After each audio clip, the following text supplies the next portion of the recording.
Hello! Today's video is going to be a review again of Even This Page is White and God Loves Hair by Vivek Shraya. They're really tiny books, so I'm just gonna do both of them at the same time. I also read them back to back, so it just kind of makes sense that they're in one. Which means each review is going to be a little bit shorter, but I think that's well and good. I try not to make these extensively long just so that I can film easier. I don't have to edit, and it's just getting me back into the groove of filming videos. Getting into it, the first one, Even This Page is White, is a poetry collection about racism, about skin, about its functions, about what skin and what skin color means in a socio-political and a physical sense. And it kind of tackles the fact that the irony that we're talking about being non-white printed on white paper. And I really thought that contrast and that kind of textual and conceptual battle was acknowledged. I gave this book 3.5 out of 5 stars. It's actually quite exceptional. I read this right after I read Bone by Yrsa Daley Ward. That one was underwhelming. You will see the video, I posted that. This one was far better, mainly because I didn't find this to reflect the Instagram poetry nature of it, and I don't think it is Instagram poetry. The structure of these poems are far more like old school Tamil love poems, utilizing form and lack of punctuation in a very intentional way. Obviously, there's a lot of overlap with slam poetry and spoken word poetry in the way that things are written, with the repetitiveness, with the structure, pause, phrasing. Like, I had to read a couple of them out loud for them to make more sense to me, but it actually helped to read them out loud. Plus, like 3 or 4 poems in, when I actually noticed the structural similarity to the Tamil love poems that I've read previously, a lot of the reasoning for how they were done kind of made more sense to me. And like, having that click in my head really solidified what this was trying to do, because it's not only a social commentary on racism, being non-white, but also being a non-black, non-indigenous person of color, but it's also, sorry about that, it's also kind of an ode and a love poem to being non-white and to owning this, like, the not whiteness of your identity after being pushed down, bogged down, and constantly being met with hate and discomfort in your own skin as a person of color. So that was, like, that clicking in my head was so perfect. I really liked that. Again, I went through, just to be fair with how I rated the poetry, I went through and like gave each poem a score. Most of them were 3s, 4s, and 5s. There were just a couple of 2s and one point poem. And again, that one poem was a love poem, and I, like, a straight up, like, I don't care for those. I truly don't. And it didn't seem like it it didn't seem like it fit in the thematic sense of this book. It's actually so great. There was one poem that really stuck out to me, which is really ironic, because this is the one poem that should have low-key pissed me off. But Vivek brings in some of her white friends to address racism and white allyship when it comes to race and queerness. And when I read that part, I was like, are you fucking kidding me? But the first thing she says is, here are some white friends to comment on racism, because it seems like it gets to white people better when it comes from white people's mouths. And I laughed out loud at that, because that is fucking hilarious, but it is also so true.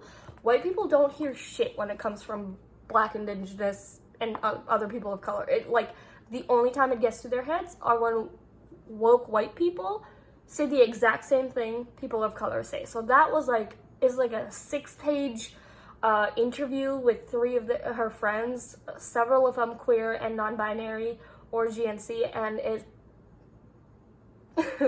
some of the things they said, I was like, this is so fucking obvious, but apparently this is the kind of shit that white people need to hear to like get it into their head. And then there were other things that like even clicked with me, because I'm a brown person, I'm not black, I'm not indigenous, so acknowledging some of my internalized racism towards other more marginalized communities, not to like pull on like disenfranchisement like politics, but it's true. I have certain privileges that trans people don't have. I have certain privileges that presenting as a cis female on the outside don't have. Like, I have privileges that a lot of black people, a lot of indigenous people don't have, and just acknowledging that as my fault and being comfortable with being uncomfortable is what pushes for progress. So this was fantastic to read.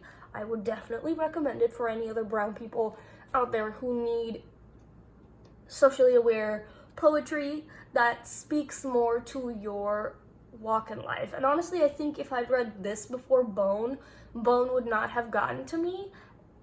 Like, Bone would not have like gone over my head, so to speak, right? Now, thinking back to my review of Irsa Daily Ward's poetry, it's like, of course I went into that book expecting it to have more social commentary, but why do I expect a black woman to owe that kind of literary writing to me?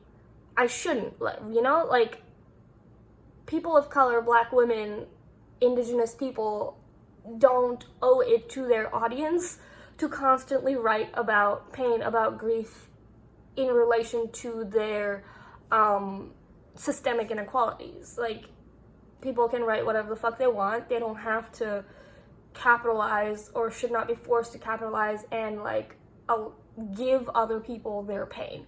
So in that sense, I think my review of Bone was definitely a little bit harsh, but getting back to this definitely made me more aware of my own biases in reviewing black and indigenous authors of color's work.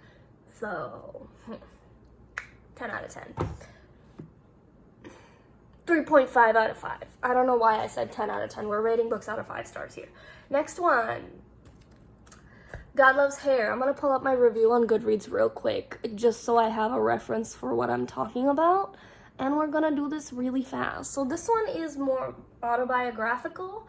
It's about her life. I will say that at the very end, they misgender her. So I don't know if this was published pre-pronoun change or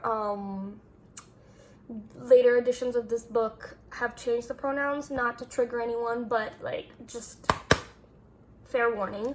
So this starts before Vivek was even born. It kind of starts with her mother in Ceylon and like what happens as a woman who is burdened with brown baggage of being the girl to get married and save the family's reputation, etc.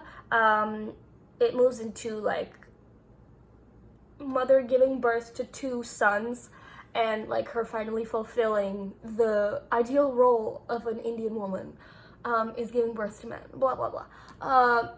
But like, haha, psych, jokes on you, Vivek's using she, her pronouns, like, you know, that kind of like kicked in early. So this is not, it looks like a children's book because it's got drawings on it and it is sideways, but it is not a children's book because it deals with very mature themes. Teenager is, I think this wouldn't be bad, but I'd say like probably older teenagers, just because of like the very triggering and very visceral conversations about sex and assault and suicide and things like that. I think like a 16 to 18-year-old would be okay reading this, but not a 13-year-old, you know? Although, you know, you probably should be bringing up these kinds of topics with 13-year-olds just so that they don't go about finding the wrong information the wrong way. Anyways, getting into it. What I really liked about this is the use of metaphor when it comes to each chapter. So each chapter was kind of like